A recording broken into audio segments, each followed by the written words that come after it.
Good morning, true crime friends. How y'all doing? Look, now that Sarah Boone is tucked safely away in prison over at her forever home, we needed to find a new case. And I was like, who are we going to talk about?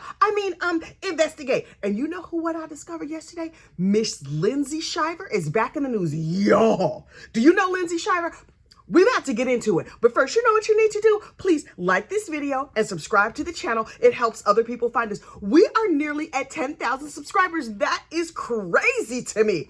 But look, Miss Lindsay Shiver. This case is from a year ago. So, and I have a whole Lindsay Shiver playlist. I will list it in the description of this video. Okay. So Lindsay Shiver was over there on the TikTok, you know, doing the little dances and whatever them ladies do. I do not understand TikTok at all. Anyway, she is a lady from Thomasville, Georgia, right? And she was like a cheerleader in college, and she married like the football star or whatever. And they had a lot of money and 3 beautiful children. Everything was great. They had a lot of money, living in a big, big fancy house. They even had a private jet and a house in the Bahamas. I was like, oh girl, look at you. So you living your best life, right? Only, she might have been a skosh bored with her life because her husband, he was working all the time and the nanny was taking care of the kids. And what was she going to do except for get on her private jet and fly to the Bahamas and be bored in paradise, right? So she's down there in the Bahamas and she was like, it's nothing to do. Oh, there's a nice local bar. Let me just go on down to the local Grabbers bar. And so she went down to the Grabbers and she met her a nice local man. And she was like, hey, local man,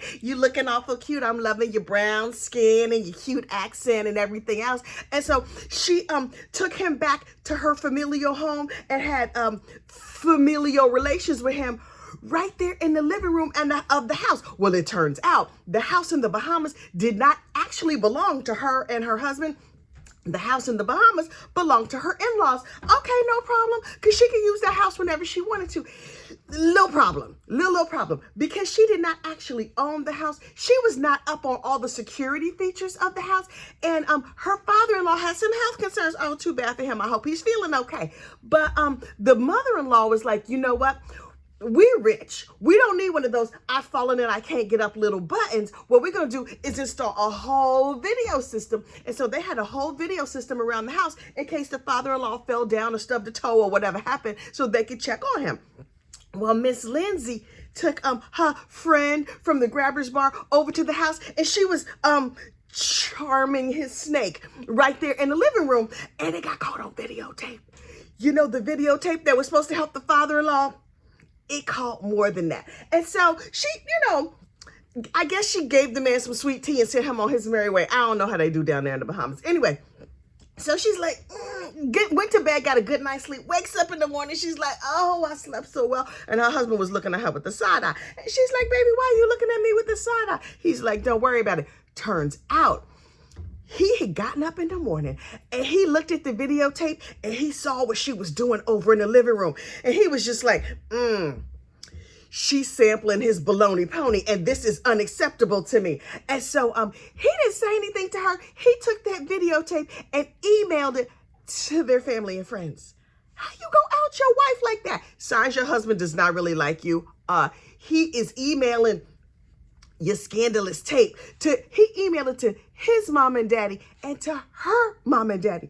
Y'all, can you imagine your parents getting that videotape? Can you imagine being the parent getting the videotape? Now listen, I'm gonna be 100% transparent here. I would not want to see the videotape that they saw. What I would like to see is a videotape of them getting that email. They're like, oh, the kid sent us an email. What do they have to say? Oh my God, is that our daughter-in-law rocking the mic down there in the living room with some strange man? We don't even know that is not even our son. And look, she still got her pinkies out because she a lady. Anyway, so the in-laws were scandalized. The parents were scandalized. Everybody was upset. And Lindsay was like, how you gonna embarrass me like that? Also, my technique was excellent, according to the man I met at the Grabbers bar. So her husband was like, yeah, what I'm gonna need now is a divorce. And she's like, right. But I'm gonna get to keep all this like nice house and private jet and money and stuff, right? He was like, half an hour. Nope. So they going through a divorce. They fly back to Thomasville, Georgia, but they fighting back and forth all the time. And Lindsay was just like, I I'm sick of him. You know what I'm have to do? Let me text my lover. Dear lover, we're going to need to unfortunately unalive my husband. Send.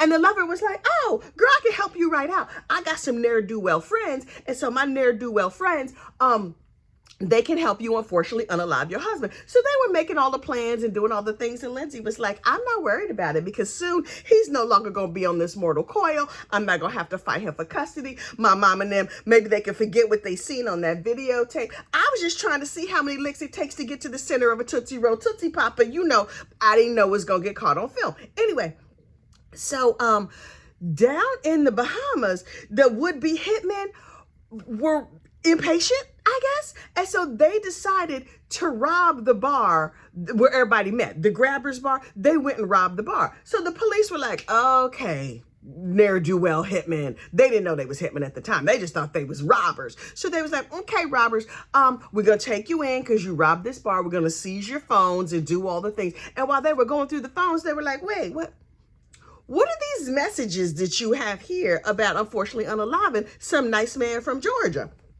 And so, hang on, I done talked my throat dry.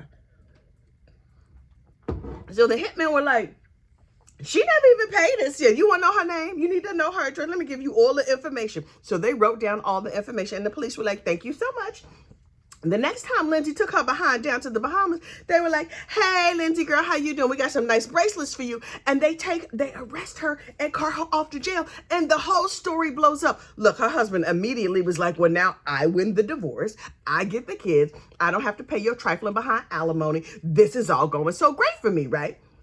And so he takes the kids and goes back to Georgia. I believe he hooked up with a new woman. I'm not even sure. Meanwhile, Lindsay is stuck in jail and her mom and daddy and them is looking at her crazy like, we know what you good at. We know what you be doing.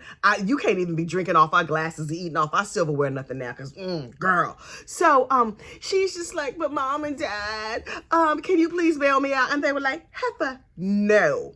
Turns out her bail in the Bahamas for being part of this hit was real low. It was like $1,000, but she didn't even have $1,000. Ladies, I'm gonna need you to be a little bit smarter. Number one, do not plan to unfortunately unalive people. Number two, if you really must, like really must, like if it's an emergency, unfortunately unaliving or something, use WhatsApp or something. Don't just be texting with emojis and stuff on your regular phone, because then the police will find you. You'll be locked up in paradise. Anyway, so finally her parents felt sorry for her and her husband agreed that she could get free, but she had to keep her behind down there in the Bahamas. So she was like, dang, I'm no longer in jail, but I can't see my children. I can't see my friends and family. I can't be out here doing the TikTok dances like I was doing, right? So she gets free. She's in the Bahamas and she's like, I'm so sad. My boyfriend is not even really feeling me like that no more. Also, the boyfriend comes from a very politically connected family. So he was probably about to be free in 2 seconds anyway. Meanwhile, she's this outsider, some colonizer coming in here trying to corrupt the minds and the nether regions of our local men. So she had to stay down there in the Bahamas. And then finally she was like, okay, please, judge, can I go home for Christmas and see my kids? This was last Christmas. And the judge was like, okay, this is what we're going to do. We're going to put you on an ankle monitor and we're going to let you go back to the States so you can see your children after many, many months of not seeing them. You're going to get one of those GPS monitors, but you got to live with your mom and daddy and them. Y'all, the tension over breakfast in that house. Can you imagine you coming downstairs every day and your mother's looking at you like, this trifling heifer? Our name is soiled at the country club. I can barely show my face in the Piggly Wiggly. And now I got to look at this heifer every day. So I would imagine, now I do not know for fact, but I would imagine that the tensions were very, very high in that house. And finally, Lindsay was like, I have had enough. Here's the thing though. She was no longer living in Thomasville, Georgia. She was living with her parents in like Mississippi, Alabama, you know, one of them states where like football is religion. Anyway, so she was down there saying roll tide or whatever they say down there. You know, I don't know. I'm not a sports ball person. Anyway, so finally she was like, Mom and Daddy is looking at me crazy and they won't let me use the good silver because they afraid of where my mouth has been and stuff. And so she moved out from her parents and got her own apartment. Little problem. The people in the Bahamas was like, Heifer, we told you can live with your mom and daddy. You lucky we let you go back to the United States. And now you just gonna move into your own place. No. Without approval? You didn't call us and get the written permission or whatever. So they're like, Once they find out she was no longer living with her mom and daddy and them, the judge in the Bahamas has revoked her bail. Now Miss Lindsay gotta go back to jail. Y'all, can you imagine? She's like, wait. All of this because I did a nasty thing. Well, not nasty because, you know, you can do what you want to do with your mouth. She was like, just because, a divorce was probably going to be easier. Not in your case, Lindsay girl. So we are keeping an eye on this case. In other scandalous news, Charlie Adelson might get a new trial. Now, listen, court watchers are down there in Tallahassee are saying he's pretty much guaranteed to get a new trial at this point, although we don't know because Charlie Adelson unfortunately unalived his brother-in-law, Dan Markel, like 10 years ago. He finally just got caught recently. Did I follow that trial? Yes. I love the Adelson crime family. Not love, but the story is fascinating. Rest in peace, Danny Markel. Anyway, Charlie got convicted and sentenced to life in prison. So he went from being like a scumbag dentist out here in the free streets to being a scumbag convict over there in jail, right? And the Latin Kings was trying to unfortunately unalive him. Child's a whole mess. But it turns out the lawyer that he used was also his co-conspirator's lawyer. His co-conspirator was his mama. And his mama is now about to go to trial. And it was a conflict of interest for both of them to have the same lawyer. Because listen, if he had an unconflicted lawyer, the lawyer would have been like, boy, you better roll up on your mama. Let that have to handle her own business. She the one who had this whole idea. But because the lawyer was conflicted, he never called his mother and never pointed his finger. He never called his mother to the stand and never pointed the finger at his mama. And so now they're saying he did not get a fair trial because his lawyer was a scumbag. I hear his lawyer is very litigious. Hey, Daniel Rashbaum, please don't sue me. His lawyer was maybe not given the best advice, although the lawyer did collect a whole lot of money and recently bought a shiny new mansion with his wife down there in Miami. So he's just like, I might be convicted, but would you like some pizza from my nice outdoor pizza oven? We got a dishwasher in the outdoor kitchen. They live in large down there. Anyway. So, Charlie Adelson might be back in court in the news, new trial. Now, do I think he's going to get convicted again? Yes, because Georgia Cappleman, child, she has no time for his mess. She is very serious about these Adelsons, very serious about sending them to jail, and I am not mad about it. Last but certainly not least, can we please talk about Miss, dog. She loves squeaky toys when I'm trying to talk to y'all. We need to talk about court mom, Lori Vallow. Look, Lori Vallow, with her very ticklish brain, yes, she unfortunately unalived her children. She's sentenced to life in prison. Her co-conspirator got the unalive penalty. So he's sitting over there on unalive row in the Idaho region of the United States. Lori Vallow is like, yes, I might have unfortunately unalived a couple of previous husbands and stuff and tried to unfortunately unalive my nephew-in-law or something like that. But like, I think I can defend myself. I don't need all these fancy lawyers and stuff. Ma'am, you have already been deemed like mentally incompetent with hyper-religiosity, meaning she thinks that she's gonna use the powers of her brain to like fix the court so she's not gonna be convicted. Lady.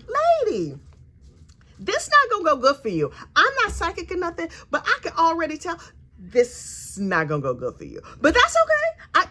I will be perched. I will be living for her to just sit there and talk her way into a new prison. Now, this is what I'm trying to understand. She's already sentenced to life in Idaho. When she gets convicted in Arizona, which prison does she go live in? Does she do the Idaho sentence first and then she goes to Arizona? Or can she stay in nice warm Arizona and do her sentence down there? We know she prefers warm weather. She was always going to Hawaii and stuff like that. But from what I hear, down there in Maricopa County, the prisons are horrible and the air conditioning barely works. That don't seem like it's gonna be good at all. But you know who's gonna be watching it? Me, because I'm nosy and I'm all up in other people's business. Look, while we're waiting for our next big case to jump off, please get in the comments and tell me what other cases I should be covering. Until then, I will talk to you later. Bye.